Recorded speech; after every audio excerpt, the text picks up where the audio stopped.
Welcome back. The Director of National Intelligence, Tulsi Gabbard, declassifying damning emails yesterday showing how former DNI James Clapper directed officials to rush through normal procedures to release a highly politicized intelligence report about the 2016 election.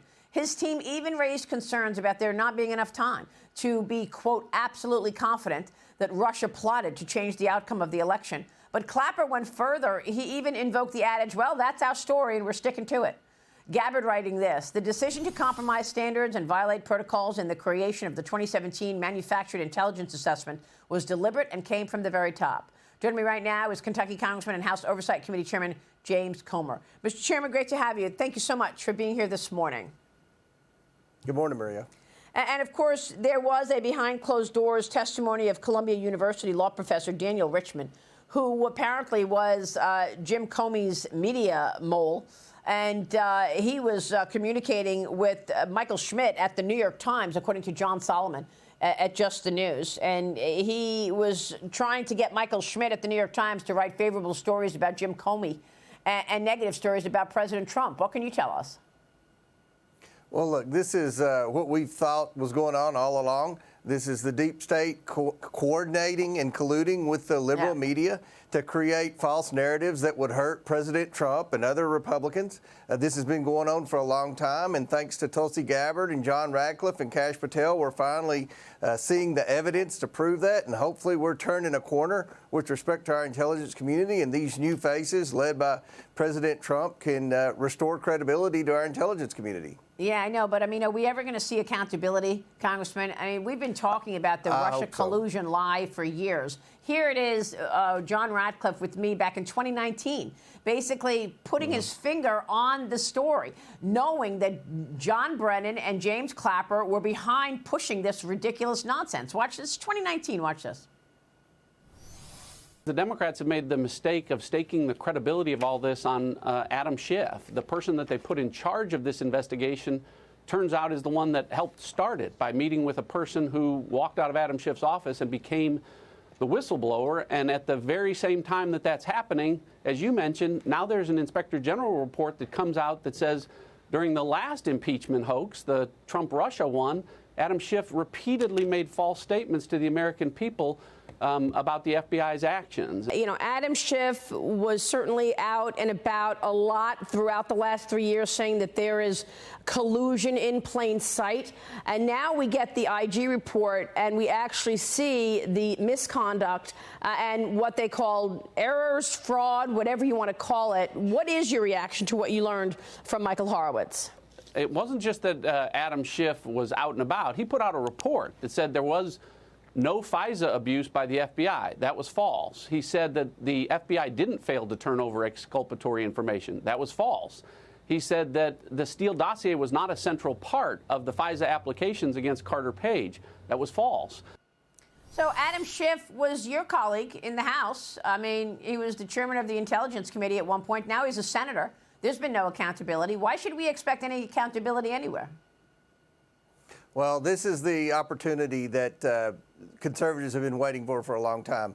Now we have people like John Ratcliffe, who, along with Devin Nunes, have been saying this was what was taking place for a long time. Now, with access to the National Archives, we have the evidence in the form of emails to prove this is what's happening. It's up to Pam Bondi now to take this evidence and hold people accountable. And if for whatever reason, people like Adam Schiff and Clapper and Comey and Christopher Wray, if they get by with what they've done and are never held accountable, I think there's going to be a lot of disappointment among conservatives, because we've sat back and we've watched this happen over the last 5 to 8 years, and nothing's happened. Now the evidence is clear. It's time to hold people accountable. It's my understanding, Maria, that there are grand jury deliberations taking place. It's my understanding that the Department of Justice is serious about taking this evidence that's emerged and holding these people accountable, and I certainly hope that's what happens. Well, what do you know about the statute of limitations? Because John Ratcliffe, the CIA director now, joined me just last week and told me that when you're talking about conspiracy, it does not, a 5-year statute of limitations does not apply. And, you know, it begins, the timing begins on the last time you, quote unquote, conspired. And if they're still lying about it today, I mean, we had another bombshell disclosure by FBI Director Kash Patel just this week, new whistleblower testimony, accusing Congressman Adam Schiff, then Congressman, now Senator, of approving a 2017 plan to leak classified information in an effort to damage President Trump's first term. Is that not a felony? The documents are from a former Democrat staffer on the House Permanent Select Committee on Intelligence. Schiff's office calls the allegations categorically false, Congressman. And President Trump is now calling on Attorney General Pam Bondi to investigate Adam Schiff and Hillary Clinton. Watch this. I actually told them, I said, you know, they got this phony investigation going on, Russia, totally phony, created by Adam Schiff, Shifty Schiff, and Hillary Clinton and the whole group of them. And it made it very dangerous for our country because I was unable to really deal with Russia the way we should have been. I'm looking at Pam because I hope something's going to be done about it. It's a good point that he makes. He was not even able to deal with Russia the way he needed to deal with Russia because he was always on defense. I didn't collude. He had to make sure he watched his P's and Q's when talking about Vladimir Putin.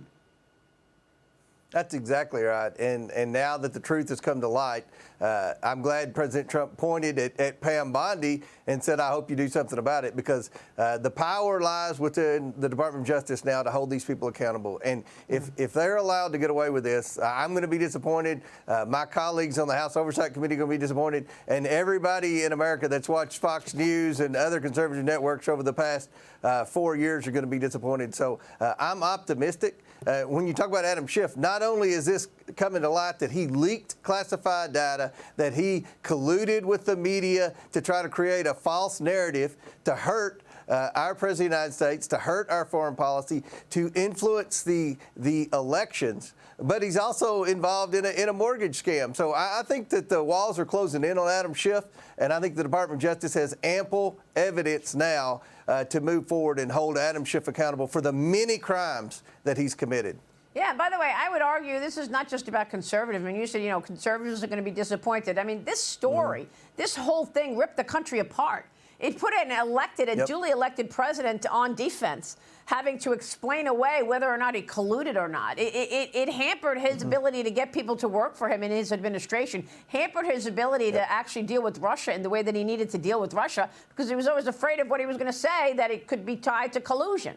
So, you know, I would say the whole country, you know, if you're a truth-telling, honest citizen and all you really want is truth and you want to just get to the bottom of truth, then everybody should be disappointed, not just conservatives. But, Mr. Chairman, I got to ask you about what you're working on right now, because I know you've got more interviews coming up next week as your committee is investigating former President Biden's mental decline and the use of the auto pen. Biden's former special assistant, Ian Sams, is coming up next Thursday. You've got Andrew Bates, Karine Jean-Pierre, and Jeff Zients on deck for September.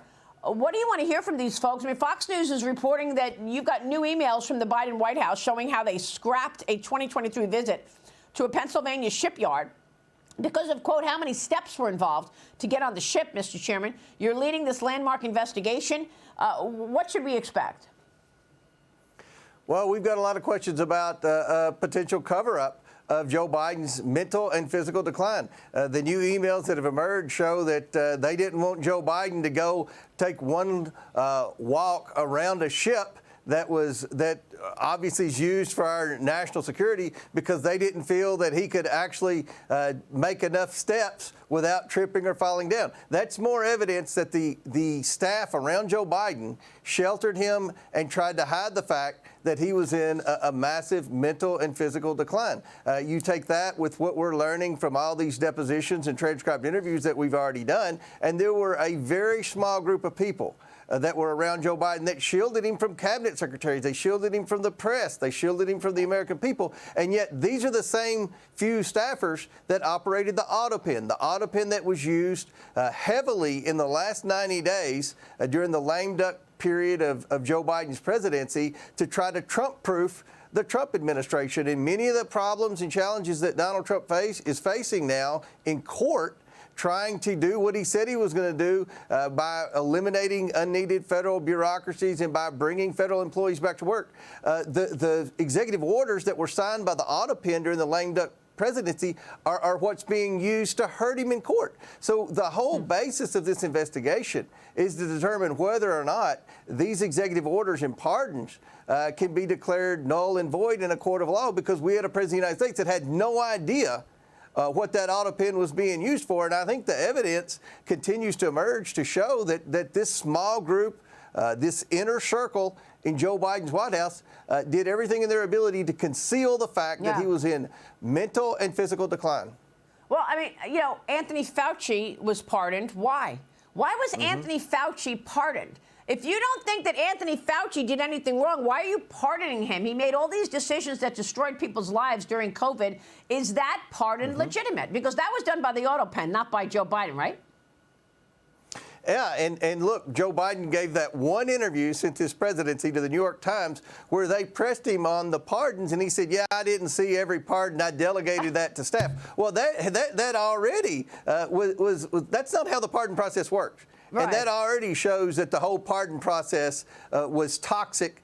And I think that you can make a strong case in court that these pardons and the executive orders could be declared null and void because the president had no idea what was going on. And he even admitted that to the New York Times. It's a big statement. Big statement right there. Mr. Chairman, great to see you, sir. Thank you. James Comer joining us.